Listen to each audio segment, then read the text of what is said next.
Hey guys, welcome back to Two Dudes Talking. Today, buckle up because it's a bit of a doozy. Time travel, mental health, Donnie Darko.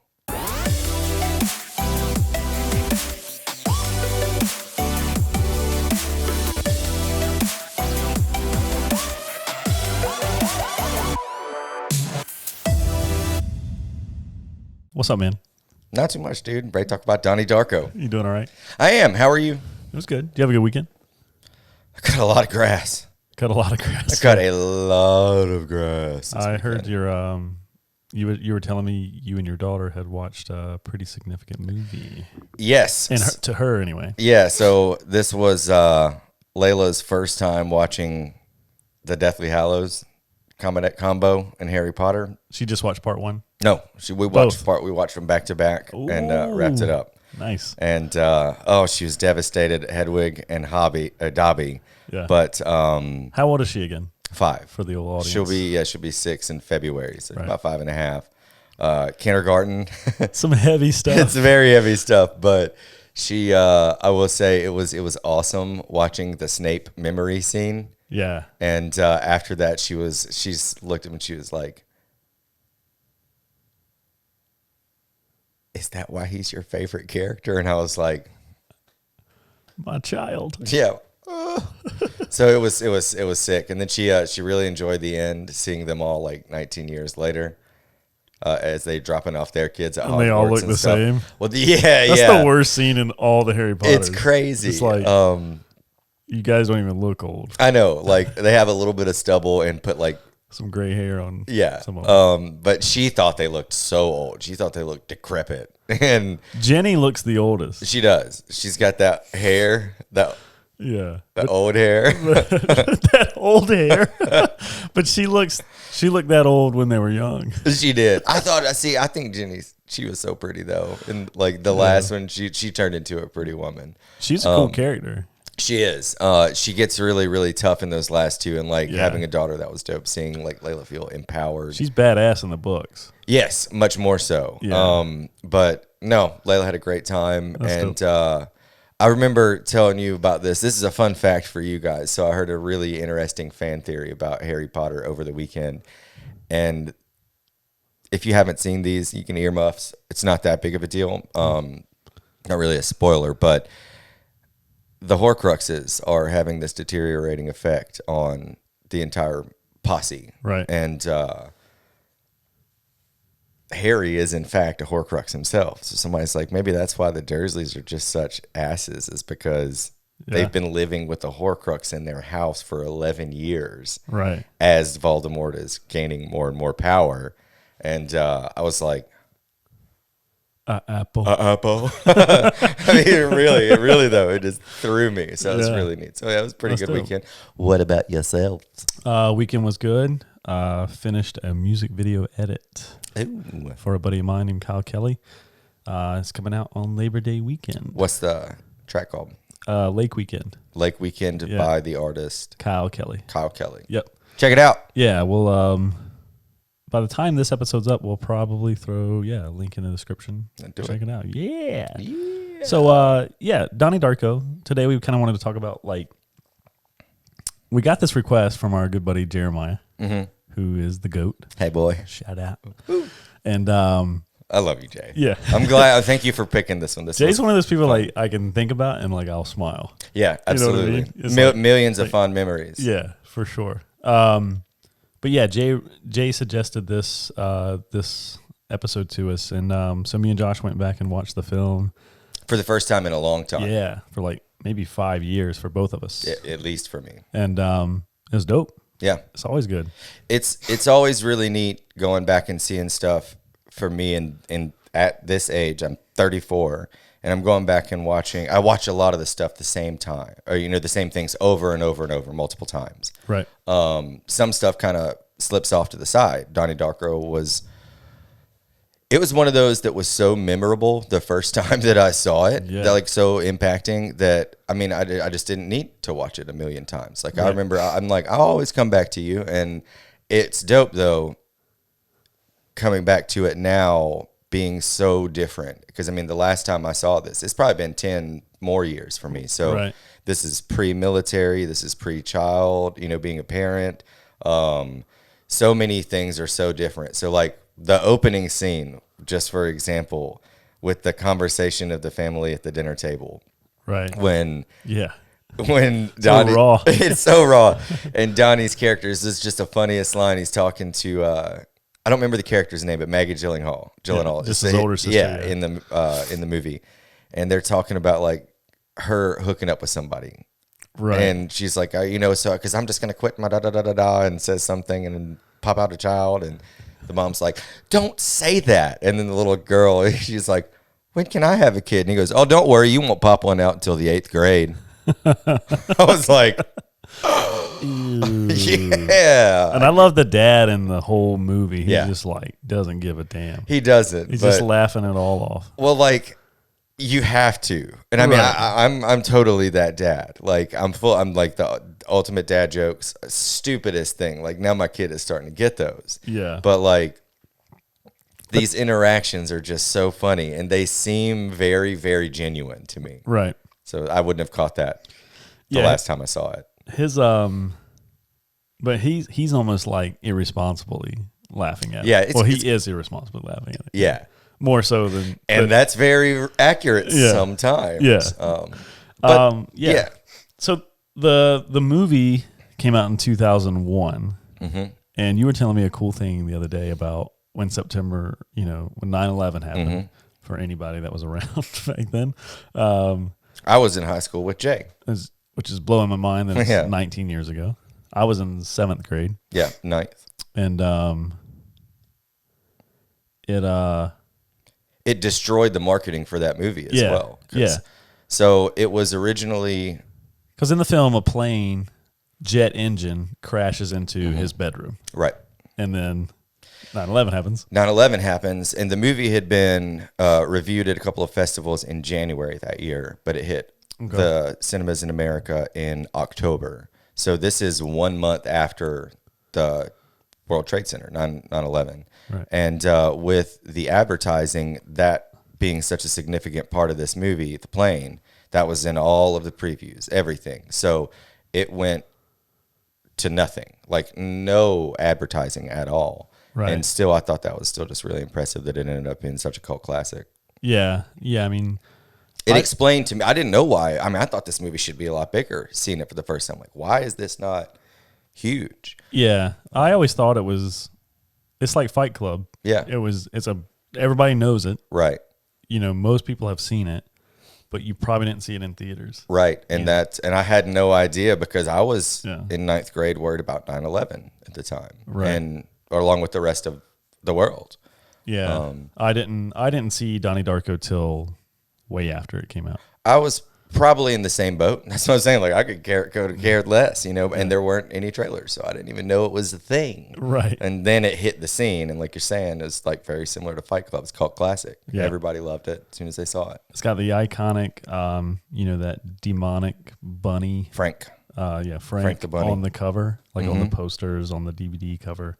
But yeah, so to get into the movie a little bit, it's present day, at least in 2001. Right. Oh, no, No, it actually, was it's 1988. Yeah, because they were going through the election. Yeah, I'm tripping. The Sipping 88 and election. flipping, man, I'm about all out. Sipping on some scissor. Sorry. No, sorry guys. Never apologize for throwing out that reference. A little spitting. So 1988 is the election between Vice President Bush and Governor Dukakis, which is the worst name in political history. Yeah. But it's in October. It's like a month before. And the guy has 24 days? 28 days. 28 days to figure this thing out. Yeah, so let's break it. Let's shorten it up for everybody. If you haven't seen Donnie Darko, I would say go watch this movie. This was it's a unique film. We'll talk about some things that worked and that worked for Donnie Darko that in my opinion at least, that did not work in other films. Right. But it's a great movie about time travel. It's really, really wild how they captured how I felt in a lot of ways as a kid in high school. So if you've got young kids, I mean, I wouldn't watch it with them, but it's a very impacting movie, and it's really, there's a lot of gems hidden in there. Huge acting, great soundtrack. Yeah, it's got Maggie Gyllenhaal, it's got Jake Gyllenhaal, it's got Patrick Swayze, Drew Barrymore. There's a bunch of random Seth Rogen out of nowhere comes in there. But yeah, so it's in 1988. This guy, like Josh just said, is time travel, but it's more like time, different dimensions, if not, or alternate universes rather. Right. And basically, with this concept of this movie is you have a primary universe. Mm-hmm. You know, it's the reality that you're in. That's where we're at right now. That's where we're at as far as I know. And then you have a tangent universe that's going alongside it. And what happens in the beginning of the film is Donnie is then placed into this tangent universe. Through Frank the Bunny. And this plane that crashes in his bedroom. Right. But once he sees those things, that's how you know he's in this tangent universe. Right. So then he has 28 days to do these things that Frank the Bunny is telling him to do. Or else everything and all both the existences just are go done. Away. So it's a movie you have to watch a couple times. Yep. Probably. But there's parallels of not only the time travel thing, the two universes together, but there's like a lot of metaphors with, it's kind of like a metaphor for Christ, you know, Donnie being this sacrificial character that has to save the world. The whole movie, you could probably watch it and this is going to be spoilers, guys, sorry. But you could probably watch it the first time and think it's just mental health. Right. The whole time, you know, which is, you know, it's an important factor. Yeah, his character, at least in this tangent universe, is going to see a therapist. Right. So, and he's prescribed, you know, medication for this stuff. And they're just like... Sorry, I just thought about the therapist scene, one of the therapist scenes. Which one? There's 2 or 3 that are just She's like wild. Her haircut. Her haircut is outrageous, dude. Her haircut is insane. But the whole Christina Applegate conversation. Oh, yeah. It's wild. Yeah. But now the movie... you know, explores, like we said, a couple of those strange things like time travel, these metaphors of, you know, sacrificial lamb type things. But what I got out of it the most was it's kind of like he's this anti-hero. You know, he's doing crazy stuff by this bunny rabbit that he's seeing. By bunny rabbit, we've got a person in a big bunny rabbit costume. If you haven't seen this movie, it's not like a big cartoon rabbit, right? It's a pretty scary rabbit, yeah. But the first times he sees him are all in his head, right? Until until the ending, and then you're in the movie theater anyway. When he reveals who Frank is, right? You know, so he's doing Donnie Darko, Jake Gyllenhaal's. The main character is doing these things, these evil things, burning people's property down, flooding things, murdering people, by the demands of this bunny that he's seeing. So you're like, okay, this is a mental health thing. You know, this guy's just nuts, right? Or whatever. But yeah, I kind of saw it more as this anti-hero thing where he's just this teenager going through the regular, you know. Absolutely. And that's something I remember bringing up to you, but when we're talking about this before sitting down, right? The structure of this movie is so weird, but it's all following this separate timeline. It doesn't flow as well as some movies, right. But I don't think it's supposed to. I really don't. Like, there aren't many transitions instead of like a nice convenient bridge to the next scene you're in or something, because this is a complicated movie. There's a lot going on. Right. And instead of a little bit of assistance or guidance along the way, they just cut and then start something, leave this whole little thread behind, and then boom, move on to the next thing. Or even fade to black and fade back up. Right. Like an older movie would do. Yeah. And in a lot of movies, that's absolutely necessary. And it would have, I think, improved maybe the general comprehension of Donnie Darko the first time I saw it. Right. But like looking at it now, it being a movie about time travel and these alternate dimensions, it was just cut scene, cut scene, cut scene. This point in the line, this point in the line, the next point in the line, and you were just getting exposed to teensy little pieces. Right. And it just worked for me. Yeah. I mean, again, I don't think other movies would have been functional, possibly, with such a minimal storyline. Yeah. But it wasn't really even about the story. The stuff with the stuff with the teachers, like they weren't really important. Like the only teachers that was important was the lady that was so defensive of Patrick Swayze's character. Right. Drew Barrymore was great, but she comes and goes. And I thought there was a really neat thing that she had said. So she was one of the producers on this movie. Okay. And then she decided she wanted to play a role of a teacher, or they wanted to, she wanted to be in it. So she just decides to do this role of a teacher.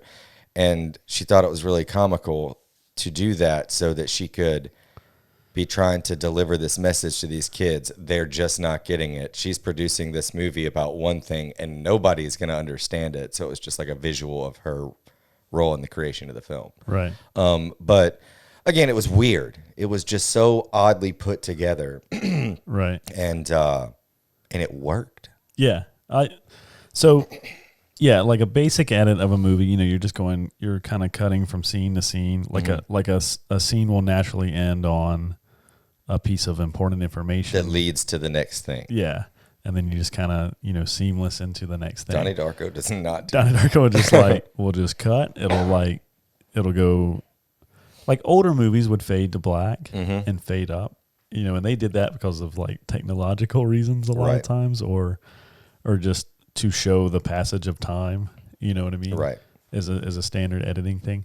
But like what I like about the movie is while he's in the tangent universe and he's going through these things and he's meeting all these people, he's experiencing them as they would be in the primary universe in reality, but like almost in a exaggerated state.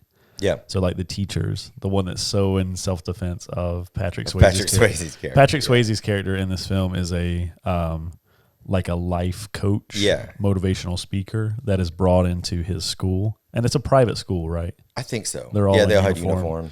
To get these kids out of the way. His thing is like fighting fear. Right.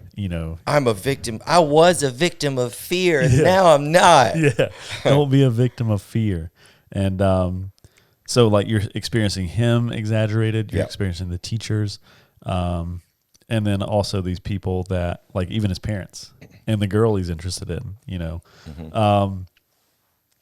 but after like, at the end of the movie when he's back in the primary universe and not to give away the ending to those that haven't watched it, but it's like whether it was time travel, whether it was mental health, whether it was this or that or the other, there's the scene where you see all these characters back in the movie after going through those events and they've experienced something. Yes. Like the emotional, mental effects of whatever just happened in this tangent universe. It seemed like a big breath of a deep breath after a stressful period. Yeah. Yeah, are still there. Some of them are like blissful. Some of them are like sad as hell. Some of them are, are just confused. Like what just happened. But in the tangent universe, like the cinematography of that is like so dreamlike. Like the whole movie's just like surreal. Yes, very. Just like him and her walking after school and just, I don't think there's a lot of soundtrack playing in like big moments, but it's very subtle in a lot of ways, and the soundtrack's dope. It is. The opening scene when you first get exposed to the school and all the cast, like really, really big. You're talking about that dreamlike feeling. That's another thing. Jake Gyllenhaal was young when this movie came out. He was probably 20? Yeah. 20 to 25? I don't know. I'll look it up. A word. So this was pretty early on in his career, and he captured that so well. They did it under the guise of him being constantly medicated, but for real, they did a lot of things good, like the dreamlike state. You got this kid that's walking around in a trance anyways because he's already doped up all the time. But Jake Gyllenhaal smashed it when it came to putting it on screen. Yeah, he was 20. He was 20. He's 39. Word. So yeah. That's crazy. Yeah, he's dope. Yeah, like Maggie's cool in it. I'm not a big fan of hers for the most part. She's in some great movies. Patrick Swayze kills it. Straight kills it. He's great. Well, his character's in. Yeah, his character's wild. A jerk. Yeah. But he's not afraid. But he's not afraid. He's not a victim of fear. Don't be a victim of fear. That smile. Drew Barrymore, very subtle character. She's this teacher that's, Donnie's in the class. Obviously, I think it's literature, like English or something. And but there's a lot of foreshadowing that she does for this movie too. Absolutely. Obviously the stuff they're reading, the stuff that's on her chalkboard. There's like those little Easter eggs in the film that are really cool. It's how many bunnies did you say were hidden in that movie? I don't know. It's like 30 something. Oh man, I don't know. It's like, so obviously there's Frank the rabbit, the demonic bunny, but like there's little bunny Easter eggs that they put throughout the movie, and like some of them are on like his little sister's shirt or a magnet on a fridge or something like that. Just random stuff, which is cool. That like I think that's really neat. So I feel like I'm not doing this movie justice. Let me break them and let me try and sell you guys on it again. Yeah. So again, it's a high school student finds out that he's exposed to a parallel universe. It gets introduced to his guide through this universe, who sets him off on this wild adventure, else the world is going to end. And it really, there's a lot more to it than just these fun facts. Like the story is broken up, but it is fun. So again, the things that Will had mentioned that this guide is asking him to do, it's kind of anarchist, I guess, but they all have all these things do have huge impacts on the world. Like the burning down of the house, that has some really big things. I mean, it's a good story. It's a really good story. And then the whole how that alternate universe was brought into this movie was really, really cool. Yeah. And especially in like the last 5 minutes. Like the last 5 minutes of that movie were really impressive. Yeah. What's cool? What one cool thing about it to me is like when Donnie's sitting there and he can see their future trail. Yeah, coming from person, right? Like the aura tube. So he's in their house and he's watching his sister run through the house, just skipping, but he sees like where she's going. Like he can see her future path, basically. Right. Which is dope. And then the dad, I think, goes to the fridge or something. Right. The same thing. But I always thought that was cool how they did that. It looks it's kind of bad now just because it's 19 years old. But, but it was neat. Yeah. I think something you brought up as well, the speeding up, the speed and slowing down when they were filming.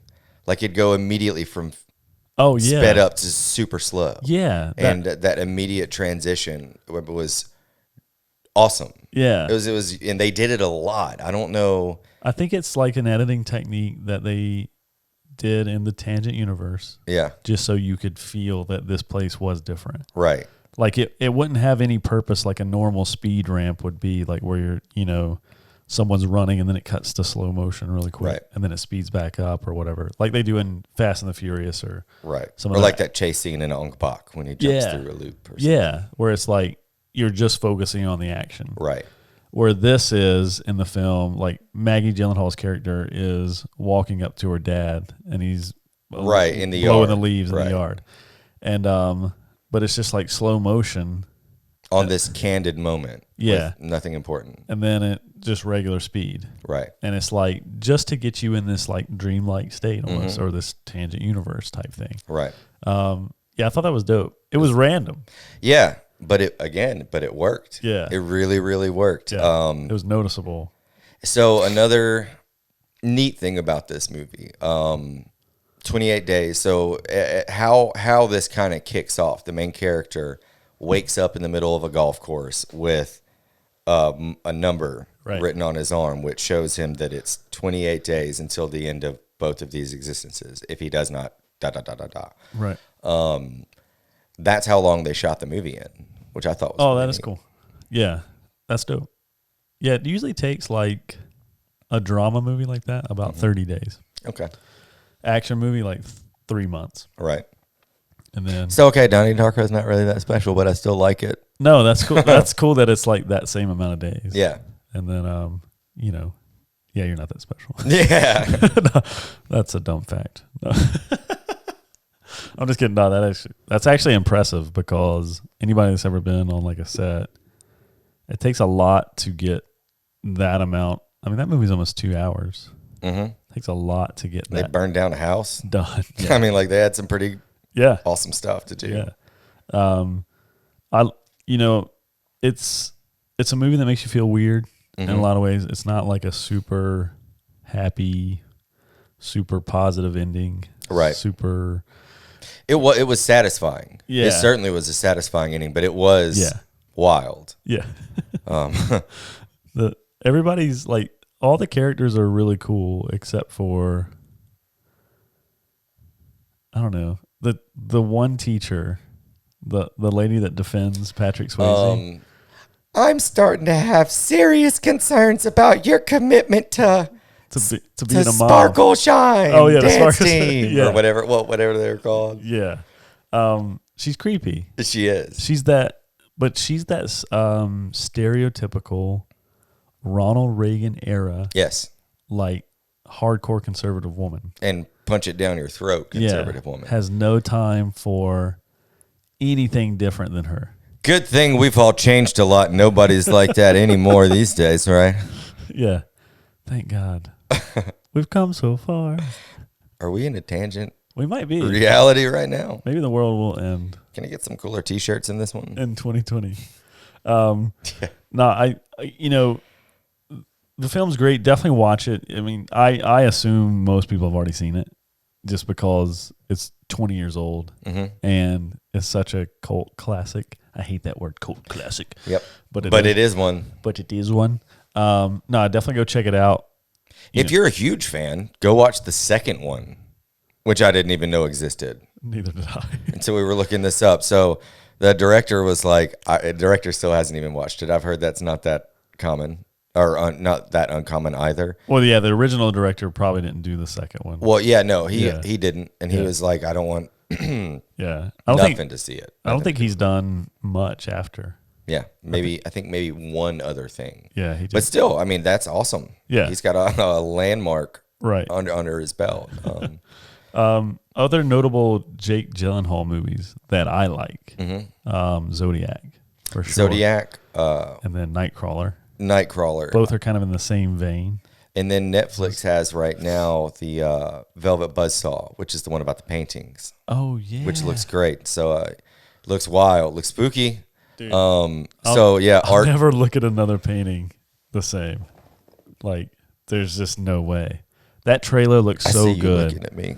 It does. That looks so art collector or a painter dies. Yeah. And an art collector winds up getting a hold of all of his paintings and finding out that there's something off with them. Right. And it looked really, really good. Reminded me of a Stephen King book called Duma Key. Also very good. Jake Gyllenhaal. Man, he's just been around for so long. Yeah, he's been in some terrible movies. Wasn't he in Life? It's one of the space movies where yeah. That was a good one. I thought you meant like the Eddie Murphy Life. Yeah, he was the best one. I was like, no.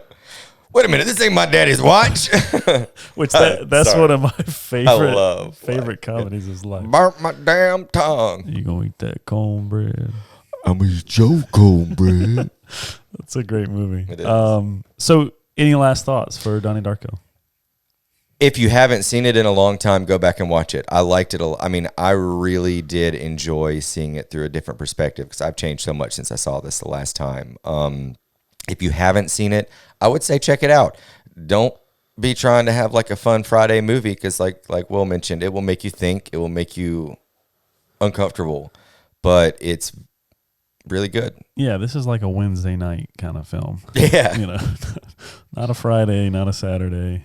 No. You know, Wednesday night kind of thing. You still have a couple days to recover before the weekend. But no, I mean, a full seal of approval on this one.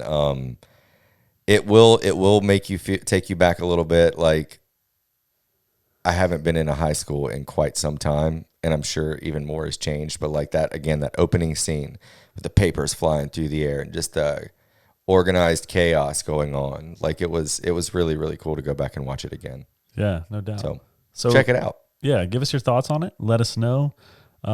Share it with your grandma, you know. Maybe go watch it with her. Probably a good little watch. And one more shout out too. The guy that plays Frank the Bunny is the son in Independence Day. Randy Quaid's son in Independence Day. Okay, yeah. And I love that. He's in a couple other things. One of the old action movies when I was a kid, like what is Three Ninjas or Surf Ninjas or something like that.